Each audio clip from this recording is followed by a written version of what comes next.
Itong babaeng to umahon sa hirap dahil sa Briton. Pero nakulong siya dahil pinagpalit niya si Briton sa isang security guard. Teka, kwento ko sa inyo. Siya si Evelyn Bohol. Tawagin nating Evelyn. 13 years old siya nung mag-start ang kwento. Sa murang edad ay gusto na niyang yumaman. At nung minsan may nagtanong sa kanya, Gineng, anong gusto mo maging paglaki? Gusto ko maging bar girl para makapangasawa ng kano. Sino kayang ungas na nagturo nito sa kanya? Anyway, early 90s, mahirap talaga ang buhay lalo na sa mga remote island. Nakatara sila sa Daram Samar at dito sa lugar nila, wala pang kuryente, tubig, at makakapunta ka lang dito gamit ang bangka. Sa kagustuhan niyang maiahon sa kahirapan ng kanyang pamilya, bumiyahe siya mula Samar hanggang Angeles City, Pampanga. Napakalayo. Di ko alam kung paano siya nakapunta doon. At sino nag-offer sa kanya ng trabaho doon? Di ko din alam. Feeling ko merong bungal na mukhang parot na nag-offer sa kanya na magtrabaho sa bar. At para makapasok, pineke yung age niya. Kasi nga, minor pa siya. Di alam ni Evelyn kung ano ang magiging trabaho niya doon. Nabanggit niya na pinuwesa siya magtrabaho doon. Di niya masikmura hanggang sa gumamit na siya ng illegal na gamot para makayanan ang ganitong klaseng trabaho. At dito na nga papasok sa eksena si Steven Davis. Tawagin natin siyang Steven. Si Steven ay isang British, 21 years old. Nagtatrabaho siya sa computers or IT sa Nottingham.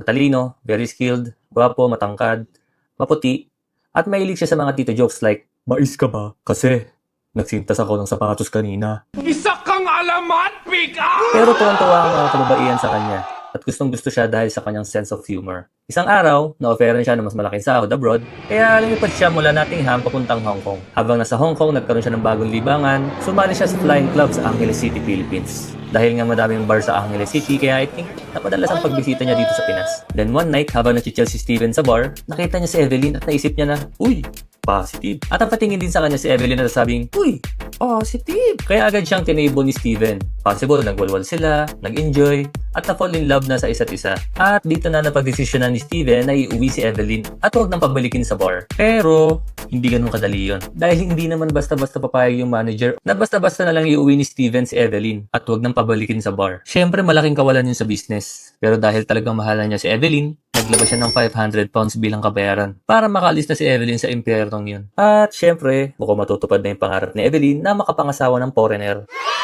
Dahil masaya si Steven, pinaalam niya ito sa kanyang ina na si Margaret at stepdad na si Alan. Panigurado tinawagan niya at sinabing, Guys, guess what? Nag-uwi ako ng dancers bar last night. Sobrang nadismaya si Margaret. Sagot naman ni Steven, na kung kaya ko mag-rescue ng isang babae sa impyernong bar na yun, gagawin ko. At nagawa ko na kay Evelyn. Agad naman itong inunawa ni Margaret at Alan para sa kaligayahan ng kanyang anak.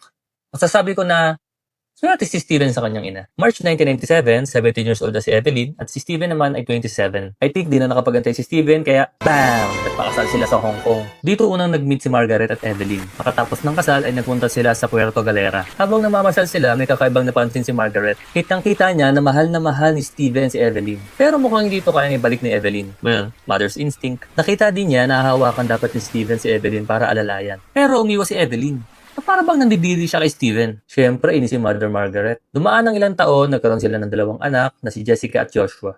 At from Hong Kong, bumalik sila dito sa Pinas. Saan sa Pinas? Sa Angeles City, sa lugar kung saan nagtrabaho si Evelyn bilang isang... At dito na nagkandalay-leche ang buhay nilang mag-asawa. Binigyan siya ng magandang buhay ni Steven. Nangupahan sila sa isang pinaka-expensive na bahay. Inaabutan niya ng 1,000 pounds si Evelyn pang monthly allowance. Nagbago din ang buhay ng kanyang pamilya. Nagbibigay si Steven ng pera sa kanyang pamilya para makapagpatayo ng bahay na gawa sa bricks. Nakabili din ito ng bangka at malaya nakakabisita sa Angeles City ang parents niya dahil sustentado sila ni Steven. Ang matindi dito, pag aalis na ang parents ni Evelyn, ay halos wala nang laman ng bahay. May nawawalang rice cooker, water filter, bumbilya, pati unan. My God! Para kay Evelyn, wala lang yun. Ang sasabihin lang ni Evelyn, pili ka ng bago, honey. Hindi lang yan. Kumuha pa si Steven ng kasambahay, tagabantay ng mga anak nila, at tagalinis ng bahay. So wala nang gagawin si Evelyn. Dilata na lang magdamag. Kasarap ng buhay. Once a year, bumibisita si Margaret at Alan sa Pinas. Dito nga nila napansin ang katamaran ni Evelyn. At nung kausapin ni Margaret si Steven, ang sabi lang ni Steven, wala siyang dapat gawin, ma'am. She's my princess. At dahil nga dito, mas lumaki pa ang ulo ni Evelyn. Nagbago siya. Laging pera ang bukang bibig niya. Na para bang minamalit niya pati mga kamag-anak niya. Napansin din ni Margaret na laging hawak ni Evelyn ang kanyang cellphone. Parang may ka-text. Kaya dito na siya naghinala at kinuhaan ng video ang mga suspicious na kilos ni Evelyn. One time na video niya si Evelyn na may kausap sa phone. At rinig na rinig niya ang tawa at kilig ni Evelyn. Suspecha nila may kalaguyo si Evelyn. Hindi lang si Margaret ang nagsususpecha na may kalaguyo si Evelyn. Pati mismo ang kanyang kapatid na si Gina. Kaya kinausap niya ito, may kabit ka no? Paano mo nalaman may kabit ako? Paano mo nasabi? Hindi na nga ito naitanggi ni Evelyn at sinabing hindi na sila nagkakasundo ni Steven. At ang kalaguyo, ito, si Arnold Adoray. Natatawagin natin kabit. Si Kabet ay isang security guard na sumasahod ng 1,000 pounds a year. Monthly allowance lang ni Evelyn. 60,000 pounds nga pala ang sahod ni Steven kung di ko pa nababanggit. Balik tayo kay Steven. This time, nagsususpetsya na din siya sa kanyang asawa. Madalas na siyang nawawala ng pera. Isang araw, si Steven mismo nagdala sa kanilang anak na si Jessica sa school. Laking gulat niya na hindi pala naka-enroll lang anak niya. Siyempre nag-aalis si Steven. Asa ng pera? Pang-enroll ni Jessica. Siguro ang sagot ni Evelyn, mali nga ng school na napuntahan! Ang pinakamasakit, yung mga perang nawawala, itang bibili ng gamit para kay Kabit. Siguro mga damit, grocery, alahas, at nagpabili pa daw ng motor. Pero this time, wala na atang pera si Evelyn. Kaya sinabi niya ito kay Kabit. At siguro, nakita ni Kabit ang wedding ring ni Evelyn. Isan mo na yan, para buong-buong na mamaya. Si Evelyn naman, cookie. Kaya pumunta siya sa sanglaan at isinila niya ang singsing. Yun nga lang, nalaman ito agad ni Steven. Dito na naubusan ng pasensya si Steven. Umalis siya ng bahay. Sinabi niya kay Evelyn na may business siyang dapat asikasuhin. Pero ang totoo, kasama niya ang kaibigan niya. Nagpupunta sila sa bar kung saan sila madalas nung di pa siya kasal. Wala na siyang inutupag kundi mag-bar, mag-inom, makipagsagupan sa iba't ibang babae. Pero wala siyang naging girlfriend. Nagawa lang niya ito dahil hindi na siya napagbibigyan ni Evelyn. Kaya hinanap na niya sa iba. Yan ang kwento ng kaibigan niya. Pero, kahit na ganito ang mga ginawa ni Steven, nanaig pa din ang kanyang pagmamahal kay Evelyn. Binigyan niya ito ng chance na magbago. Gusto ni Steven na maibalik ang mga nawawalang pera. Maghanap ng trabaho si Evelyn or mag-aral siya sa kolehiyo. Pero, dahil tamad si Evelyn, syempre, di siya pumayag. Dito na tinakot ni Steven si Evelyn ng divorce. At hindi na binigyan ng allowance ni Steven si Evelyn. Syempre natakot si Evelyn. Naisip niya, paano ko susustendohan yung pamilya ko sa summer? Wala na kaming pang date ni Kabet. Babalik ba ako sa bar o sa province na mahirap ang buhay? At dito na niya naisipang tanggalan ng karapatang mabuhay si Steven. Nakipagkita siya kay Kabet at nagplano sila kung paano buburahin si Steven. Habang si Steven, wala. Chill lang kasama kaibigan niya. Nasabi pa ng kaibigan niya. Hey Steven, paano pag sinatama nila? Sagot niya.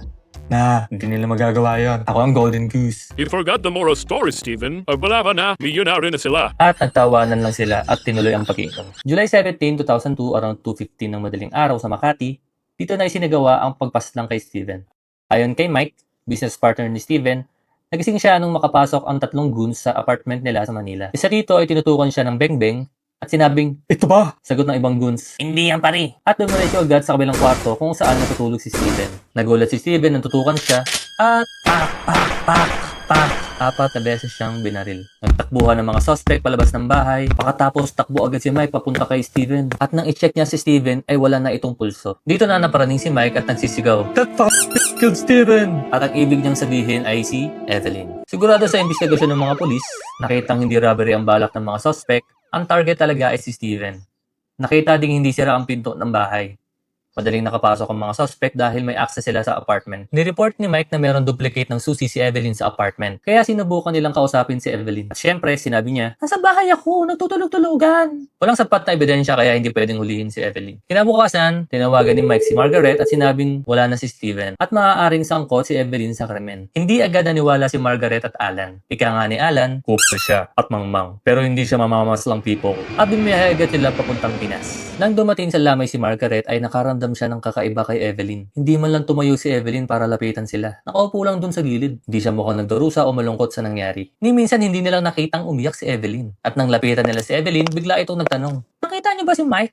Hindi, ang sagot ni Margaret. Well, kung yung mga suspect ay nasa apartment for 20 minutes, dapat may namukhaan siya dun na para bang gusto niyang palabasin na si Mike ang suspect. At dito na nga nakahalata si Margaret at nag-umpisang paimbestigahan si Evelyn. Mabagal ang pag-usad ng investigasyon sa kaso ni Steven. Ang unang teorya ng kapulisan ay posibleng konektado sa kumpanya ni Steven ang suspect. Dahil sa bagal ng kapulisan, si Margaret na mismo ang kumilos. Hindi siya aalis ng Pinas hanggat hindi niya nalalaman ng katotohanan. Nag-hire siya ng private investigator para manmanan si Evelyn. Tumangga itong magpakilala kaya tawagin na lang natin siyang Shinobi. Maingat na nag-spy si Shinobi kay Evelyn at ilang araw lang ay nakakuha na siya ng mahalagang impormasyon at litrato.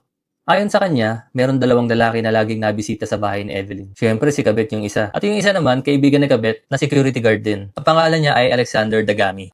Agad ipinasa ni Margaret ang mga impormasyon at litrato sa pulis. At nang makita ito ni Mike, sigurado siya na sina Alexander at Kabet ay 2 sa 3 suspect nung gabing maganap ang murder. Kaya, badang! Naaresto sila. Ito yung litrato ng 2. At dahil nga connected kay Evelyn ang dalawang suspect, ay inakusahan siyang mastermind. Like, siya ang nagplano, siya ang nagbigay ng susi ng apartment, at dahil kabit niya ang killer. Pero akusasyon pa lang ang lahat ng to. Wala pa ding ebidensya. Dito na nga nagpakalayo-layo si Evelyn. Mula Makati ay bumiyahe siya papuntang Panan, Zambales, para magtago. Siguro iniisip niya, Wala na yan. Nakulong naman na yung dalawa. Tsaka, di ako ilalaglag niyan. at for sure, nag-enjoy na siya sa magandang beach, Zambales, gamit ang pera ni Steven.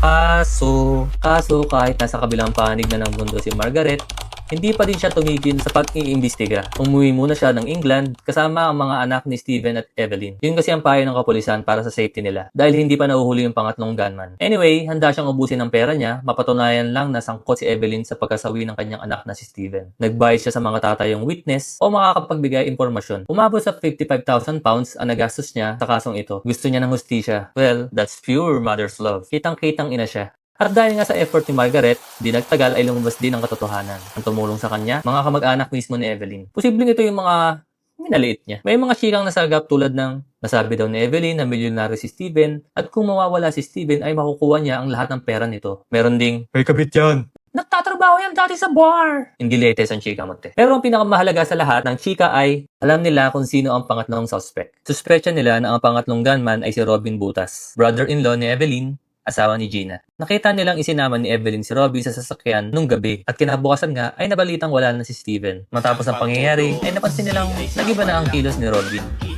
Dito na nga gumawa ng aksyon si Margaret at sinabihan ng mga kamag-anak ni Evelyn na paaminin si Robin. So ito na nga, ang kwento ni Robin, nung nangyari daw to, nasa bahay siya ni Evelyn at Steven sa Angeles City. Around 11 ng gabi, kakauwi lang ni Evelyn at sinabing, Robin, halika, sumama ka sa akin. Si Robin naman, okay. So, pumasok sila sa sasakyan.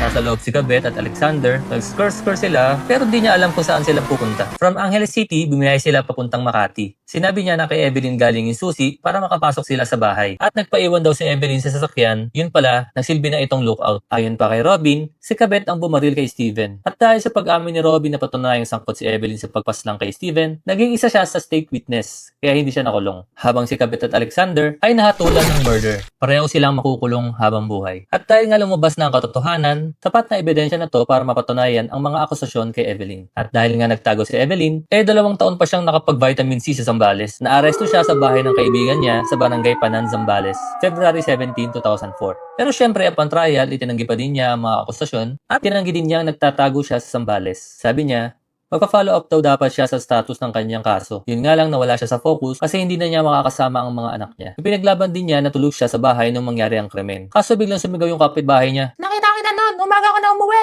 Merong 14 na tao na nagbibigay ng evidence laban kay Evelyn. Pero si Evelyn, ni isa walang sumuporta sa kanya. Wala nga siyang ibang kasama sa trial kundi yung lawyer niya lang. Tinanong pa niya yung lawyer niya. Nakailang talo ka na. Talo talaga. Sagot naman ni lawyer. Dalawa pa lang nilaban ko. Pangatlo to. Ha? Dalawa pa lang? Puro panalo yung dalawa? Di ko na narinig yung mga sinabi ni lawyer kasi mahina yung boses niya. Pero ito yung naging reaksyon ni Evelyn. Ayoko nang At ayun na nga. Talo siya sa kaso, siya ay guilty at nahatulan ng 40 years in prison with no possibility of an early release.